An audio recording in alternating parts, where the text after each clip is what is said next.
Well, the supposedly long-awaited day has come. They have announced that the new version of MM2H, the visa program which allows people to go and live in Malaysia relatively easily for a fairly long term, that was closed down at early 2020 or something like that, is being reopened effective October. Therefore, does that mean you should be rushing off to Malaysia? Probably not so fast. Today I'm going to discuss with you the changes to the MM2H program. They've made a lot of them, how this affects the country, my perception generally of the country at this stage in time, and discuss, what the current options are as well as what other options might be available to you if you're interested in moving to Malaysia, to Kuala Lumpur, Penang, Langkawi, and all these other parts of that part of the world. Okay, before we do that, if you haven't already, please welcome. I am Michael from Offshore Citizen, and I would love if you would hit the subscribe button, hit the notification bell. If you'd like help with where to relocate, how to set yourself up internationally, optimizing your taxes globally for yourself and your business, figuring out the strategy as well as implementing the solution, please reach out to us. You can book a call with me, calendly.com/Michael-Rosmer. There's a link in the description below, or send a message to our websites, offshorecitizen.net or offshorecapitalist.com. Okay. So previously, just to recap, MM2H was a long-standing program. The original version was like the Silver Hair program or something in 1996, I believe it started. Then it converted to MM2H in 2002. There have been something like 57,000 applicants, including dependents, who have gone through the program to date, generating something like 19 billion Malaysian ringgit of capital flowing into the company, or into the country. And people loved it for quite a long time. I mean, you got a 10-year visa that had no minimum stay requirements. It was relatively easy in terms of the amount of capital you had to put up. Depending on your age, over 50, it was 150,000 Malaysian ringgit. For under 50, it was 300,000 Malaysian ringgit. For those of you, I'm going to reference Malaysian ringgit quite a few times. So just for an easy conversion, it's approximately 4 Malaysian ringgit per $1 US. So in other words, 300,000 was approximately 75,000. And yeah, so that kind of gives you some sort of idea of kind of what happened, in terms of those things. So they closed that program, and honestly, Malaysia, which I love, I've talked lots about how Malaysia is a wonderful country. It's the best quality of life per dollar spent anywhere in the world. I love the Malaysian people. It's very diverse. Kuala Lumpur is, more like Singapore than it is like Bangkok, I would say. Lots to like about that part of the world, but has been they've had terrible leadership over the last few years. I don't know what's going on there. They definitely need a regime change. To give you some idea, Labuan, just at the point in time when Labuan was like one of the most sensible, best options, they basically killed that off, and they made retroactive changes resulting in taxes for people who thought they were operating under the old regime, which was ridiculous. It's being challenged in court, a whole bunch of stuff there. And they closed down MM2H. They said at the time, while the processing times were getting very long, which is true, and they were looking at moving it away from the tourism department to the immigration department, which they're doing now, and they were going to bring it back with, some changes. And it's the new and improved, except that new and improved more or less means less improved, the worse version.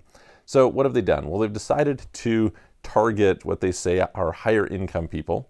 Probably not the smartest way of doing it. This is, to me, a classic example of a poor product market fit. But let me just go through the program with you, and then we can discuss it. So first of all, they have raised the amount of money that you need to put. You need to put in a Malaysian bank account in ringgit. Okay, this is a big thing. 1 million Malaysian ringgit. Okay, approximately $250,000. Now, it used to be you could spend half of that that you had on deposit in living expenses. So you're like, all right, I'm going to end up tying up, I think, depending on your age, at one point it get up to 500,000. So you ended up with $62,500 tied up. Okay, great. Not the end of the world, but not the greatest either, because the Malaysian currency is quite weak. Okay. Second of all, they require now a minimum income of 40,000 Malaysian ringgit, about 10,000 US dollars per month. They used to require 10,000, so it's gone up by a factor of 4.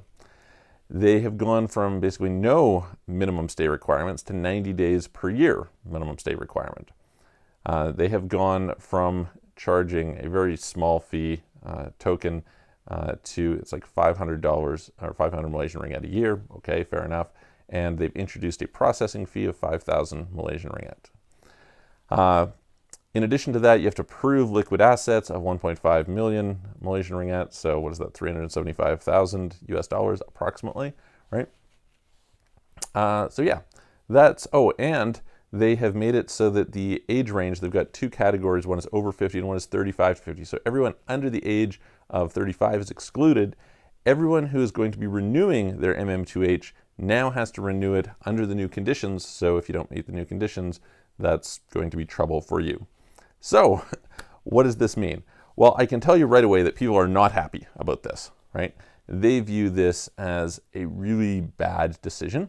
I talked to some clients and friends earlier today or yesterday, I don't know, over the last couple days, and there's just some discussion about how it's not competitive with, for example, the Thai Elite Visa. Thai option seems really attractive comparatively now. Some people, who wanted to do it aren't old enough to do it. And this seems really kind of dumb to me, right?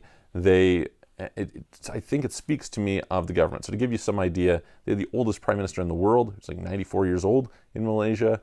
Generally, I think the new guy is like 76 or 78, something around that. They've got really, really old people there. And so it's not really that surprising that they say, oh, well, we want 35 so that you have an established career and, stable income. But the reality is that's not the way the world works today. We know that how many, deca millionaires in crypto are there who are, like 20 years old, under 25, this sort of thing. How many e-commerce people, how many people who have done great things in affiliate marketing, et cetera, right? Lots of young people today in this globally diverse, location-independent, fast-moving world are in the situation where they're under 35 and have built really substantial wealth for themselves, life-changing wealth, like, wealth that will last their entire lifetime. And so this seems really kind of crazy, right? It seems like a crazy policy to me.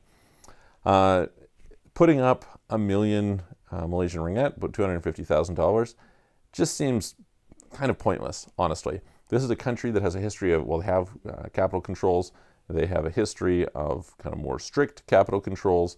Their currency has decreased a lot over the last decade or so.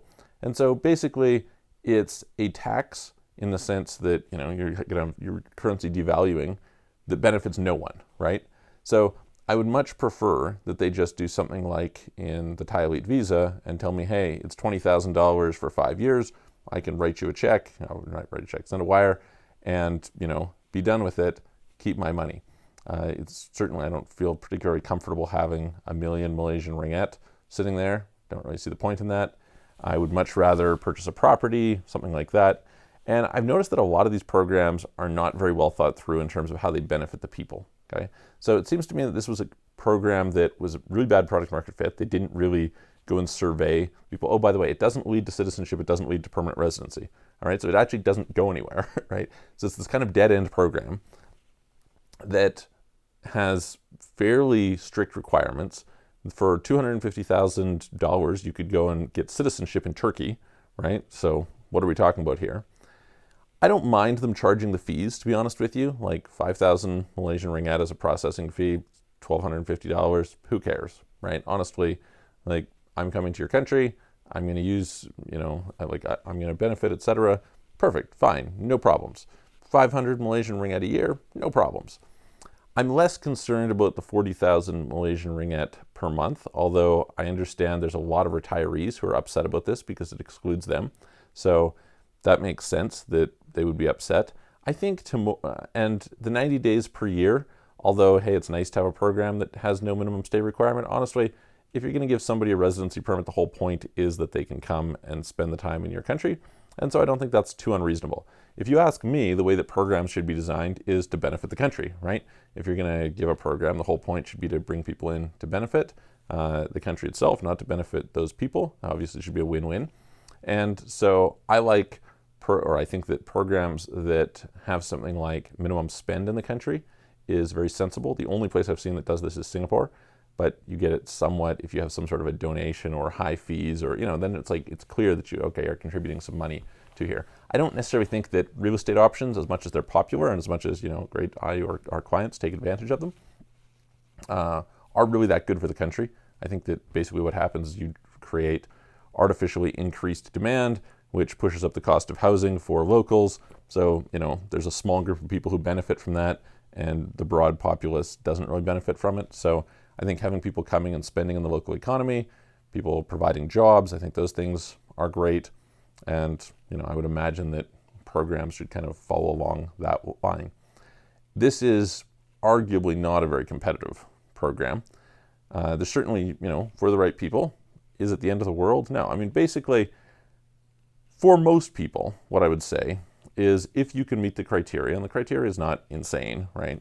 But it's certainly a lot higher than it was. And for a country that part of the appeal is that it's inexpensive, you end up in a situation where a lot of people aren't going to be able to qualify. And so you're going to have those people disqualified or pushed into another program. I'll mention that in a second. So, okay, you're kind of driving people out. And honestly, there's a good chance that that's what's happening. There is a certain perspective amongst some locals who I've talked to that this is essentially a wealth grab, that what's going to happen is they're going to force out a whole bunch of existing MM2H holders who can't meet the standards to stay. And as a result, those people are going to be forced to sell their assets, arguably at cheap prices. And so people are going to be able to come in and buy those assets up, and off you go. Now that potentially creates a good investment opportunity, might be interesting. However, in the meantime, that's at the expense of some people who wanted to be there longer term. I don't think that this is very good for their prospects. In general, I think there's a regime change needed. I think that they are damaging the confidence in the government of Malaysia. I don't think that's a good thing at all. I don't think that people can expect security or stability in this regard. I think that's very bad. And so, that's going to drive people out. Now, maybe we're going to see regime change. There has already been some backlash against this and some talk of extending that these new policies shouldn't take place until December. And so we're going to see what happens in that regard. There's also been some pushback against the program that, the proposals that should be fragmented, etc. So we'll see whether something changes. My suspicion is that it's not going to change, that this will actually be the way that it comes out. And my basis for that is that in Labuan, essentially the same thing happened, right? They introduced some changes to the program. Originally, the first changes weren't so bad. It was, slight modifications. It wasn't that big a deal. They eliminated the 5,000 Malaysian ringgit, or the $5,000 flat tax, and they replaced it with the 3% tax. Okay, great. They introduced some substance requirements. Fair enough. But then they started making some changes that were really bad, and people thought, oh, well, that's not going to be the case. We're protesting. There's a lawsuit. There's this, and they were really non-responsive to that. For a year, people were saying, hey, listen, you need to clarify this. Hey, you need to improve it, etc. And things just got worse. So I suspect that you're not going to see that change in the next little while until until there's a regime change in Malaysia. I think Malaysia is not a super positive place from a political standpoint.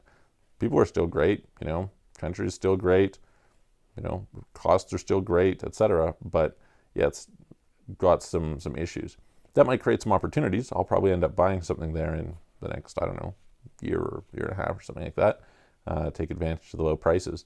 But aside from that, I think that it's not so optimal. So if you're in a situation where you were looking forward to that as an option and you no longer can, what are your options? Well, I've done a video previously on the Labuan Director's Visa.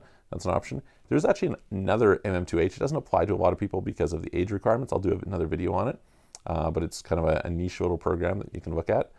There are some other visa options, such as there is an innovator visa program that a person could possibly get through, as well as a few other ways that you can go that are a little bit more cumbersome. So if you are still interested in Malaysia, there are some other paths in. I'm not super bullish on Malaysia over the next little while. I think they need to kind of get through what they're in at the moment before I would kind of recommend. However, I had a call with somebody earlier today who that's the path they want to go on, and so that's perfect. So yeah, that's my synopsis. I would love to hear what you guys think. Are you excited about them reopening the program? Are you excited about the terms? Do you think the terms are crazy? Do you think they'll change the terms? Do you think they won't? Tell me in the comments below. If you like the video, give it a thumbs up, share it with your friends. Again, hit the subscribe button, hit the notification bell, and if you want help with these things, please reach out to me and book a call, calendly.com/Michael-Rosmer, link in the description below. I'm going to look forward to seeing you guys on the next video.